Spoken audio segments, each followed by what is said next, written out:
नमस्कार साथियों, आज हम एक ऐसे त्योहार की गाथा लेकर आए हैं जो आस्था, तपस्या और अद्भुत शक्ति का प्रतीक है। ये पर्व है छठ पूजा, सूर्य देव और छठी मैया की उपासना का महापर्व। छठ पूजा की महिमा भारत की सांस्कृतिक धरोहरों में से एक है, जो न केवल लोक मान्यताओं से जुड़ी है, बल्कि इसे मनाने वाले व्रतियों की सच्ची श्रद्धा और समर्पण का भी प्रतीक है। छठ पूजा का पर्व पारिवारिक कल्याण और सामाजिक समृद्धि के लिए सूर्य देवता और छठी मैया की उपासना का प्रतीक है। छठ का ये महापर्व 4 दिनों तक चलता है, जिसमें व्रती कठिन तपस्या करते हैं और प्राकृतिक जल स्रोतों में डूबते और उगते सूर्य को अर्घ देकर अपने परिवार की सुख समृद्धि की कामना करते हैं। छठ पूजा का इतिहास पौराणिक युग से जुड़ा हुआ है। इसका उल्लेख हमें राजा प्रियव्रत और रानी मालिनी की कथा में मिलता है। ये कथा हमें बताती है कि किस प्रकार छठी मैया की कृपा से इस दंपत्ति को संतान सुख प्राप्त हुआ। प्राचीन काल में राजा प्रियव्रत और रानी मालिनी के घर में कोई संतान नहीं थी। राजा और रानी संतान प्राप्ति के लिए अत्यंत दुखी थे, क्योंकि राज्य का भविष्य दांव पर था। एक दिन जब राजा और रानी अत्यधिक व्याकुल थे, तभी उनके महल में काकश्यप ऋषि का आगमन हुआ। उन्होंने राजा और रानी की चिंता को समझा और उन्हें पुत्रेष्ठी यज्ञ करने को कहा, जिससे राजा रानी को पुत्र धन की प्राप्ति हुई। लेकिन वो एक मृत पुत्र था। इस घटना ने राजा रानी को अंदर तक तोड़ दिया। दोनों के दिल में शोक घर कर गया और दोनों ने साथ में प्राण त्यागने का निर्णय लिया। उन दोनों ने नदी में कूदकर आत्महत्या करने का फैसला लिया।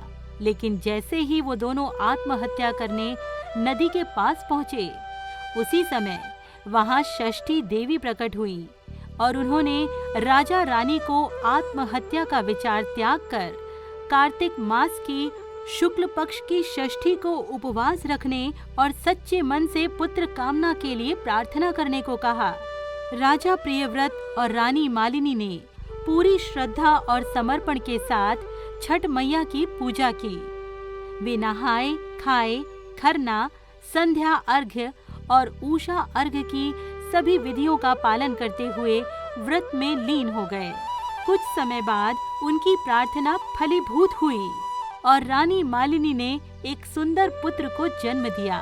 इस घटना के बाद छठ पूजा की परंपरा धीरे धीरे पूरे समाज में फैल गई और आज भी इसे श्रद्धा और आस्था के साथ मनाया जाता है। महाभारत काल में भी छठ पूजा की महिमा का उल्लेख मिलता है। द्रौपदी ने भी छठ व्रत को किया था। पांडव जब अपना सारा राजपाट जुए में हार गए थे, तब द्रौपदी ने पांडवों को राजपाट वापस दिलाने की मनोकामना के साथ छठ व्रत किया था, जिसके प्रभाव से पांडवों को पुनः राजपाट वापस मिल गया। द्रौपदी ने संध्या और उषा अर्घ्य की विधि पूरी श्रद्धा और भक्ति के साथ की।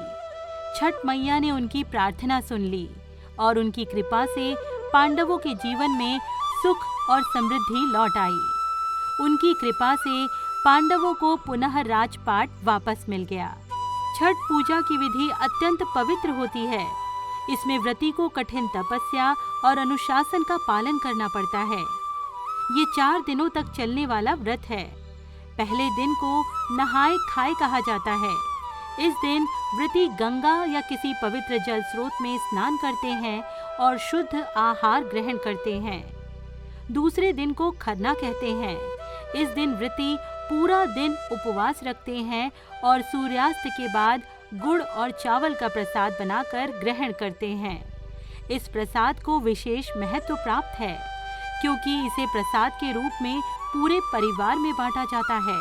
तीसरे दिन व्रती डूबते हुए सूर्य को अर्घ्य देते हैं, जिसे संध्या अर्घ्य कहा जाता है। इस दिन भक्त नदी या तालाब के किनारे एकत्र होते हैं और सूर्य देव की उपासना करते हैं। चौथे और अंतिम दिन उगते हुए सूर्य को अर्घ्य देकर व्रत का समापन किया जाता है। इसे उषा अर्घ्य कहा जाता है। व्रती अपने परिवार की सुख समृद्धि और स्वस्थ जीवन की कामना करते हैं। छठ पूजा की महिमा अपार है और ये पर्व जीवन के हर क्षेत्र में संतुलन, शांति और सौभाग्य लाता है। छठ पूजा केवल धार्मिक दृष्टिकोण से महत्वपूर्ण नहीं है, बल्कि इसका सामाजिक महत्व भी अपार है।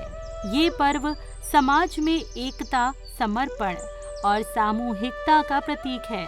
इस पूजा के दौरान जात पात, ऊंच नीच का भेदभाव नहीं होता। सभी लोग एकत्र होकर सामूहिक रूप से पूजा करते हैं। ये त्योहार हमें सिखाता है कि ईश्वर के सामने सभी समान हैं। तो साथियों, ये थी छठ पूजा की कथा। श्रद्धा, भक्ति और तपस्या से जीवन में कोई भी असंभव कार्य संभव हो सकता है। छठी मैया और सूर्य देव की कृपा से जीवन में सुख, समृद्धि और शांति बनी रहती है। हम आशा करते हैं कि आप सभी को इस कथा से प्रेरणा मिली होगी और आप भी छठ पूजा के महत्व को समझेंगे और जीवन में इसे अपनाएंगे। आइए मिलकर छठी मैया और सूर्य देव से प्रार्थना करें कि वे हम सब पर अपनी कृपा बनाए रखें। जय छठी मैया, जय सूर्य देव। नमस्कार।